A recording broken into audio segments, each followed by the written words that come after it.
Hello everyone, চলে আসলাম কচু শাক ভর্তা করতে।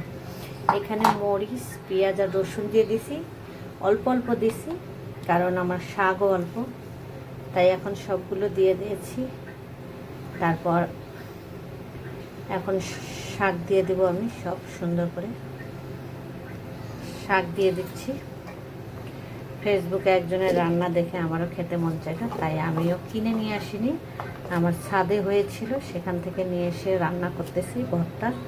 আর এখন একটু লবণ দিয়ে দেব, এখানে লবণ দিয়ে দিলাম।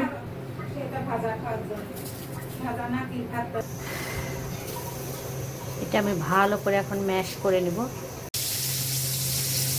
আমি ম্যাশ করে নিয়েছি, আর এখানে মাছের কাটা ভেজে নিচ্ছে, এগুলো ওখানে দিয়ে দেবো। এখন ম্যাশ করা কচু শাকটা তেলে দেবে, এই জন্য পেঁয়াজ রসুন আমি কুচি করে নিছি, এখন এদের তেলে দেবো। তেল গরম হয়ে গেছে,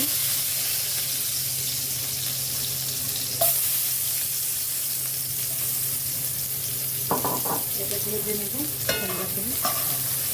কচু শাকে একটু পেঁয়াজ রসুন মরিচ বেশি দিতে হয়, কারণ গাল ধরে তো। আর অনেকের কাছে শুনছি যারা নাকি বেশি ঝগড়া করে তাদের গাল আগে ধরে। এই যে হয়ে গেছে আমার মরিচ পেঁয়াজ ভাজা, এখন দিয়ে দেবো। দিয়ে দিলাম।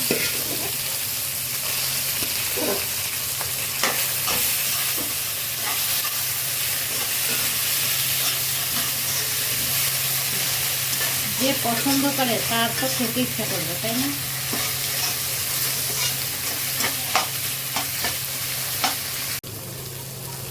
আমার কচু শাক রান্না শেষ। আর এরকম এই যে আস্তে আস্তে খাড়া খাড়া দেখতেছেন, আমি তো পাটায় বাটি না, এটা হচ্ছে মরিচের চোষা। এই দেখেন অনেক শক্ত মরিচ, বিচিয়ালা মরিচ, এই জন্য চোষা। আর দেখতেছেন অনেক বিচিও দেখা যাচ্ছে। শেষ, এখন খাবো।